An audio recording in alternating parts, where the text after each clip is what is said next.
முருகப்பெருமானுடைய வேல் இருக்கிறது. இந்த வேல் வந்து பார்த்தீங்கன்னா கூர்மையா இருக்கு, அகன்று இருக்கு, ஆழமா இருக்கு.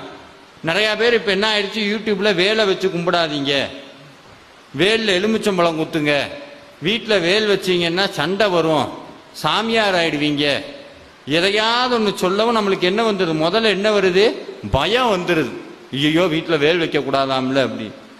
வேல் சாமி வந்து கருப்பசாமியினுடைய அருவால நம்ம பூஜை பண்றது இல்லை, கரெக்டா? கருப்பசாமியோடையே தான் கும்பிடுறோம். அம்பாளுடைய திரிசூலத்தை மட்டும் வீட்டில் வச்சு கும்பிடுறது கிடையாது. சிவபெருமானுடைய மழுன்னு ஒரு ஆயுதம் இருக்கு, அதை நம்ம வச்சு கும்பிடுறது கிடையாது. விநாயகருக்கு அங்குசம்னு ஒரு ஆயுதம் இருக்கு, அதை நம்ம கும்பிடுறது கிடையாது. ஆனால் உள்ள தெய்வங்கள்லயே முருகப்பெருமானுடைய ஆயுதம்னு சொன்னாலும் அது ஆயுதம் கிடையாது, சாட்சாத் முருகப்பெருமான் தான்.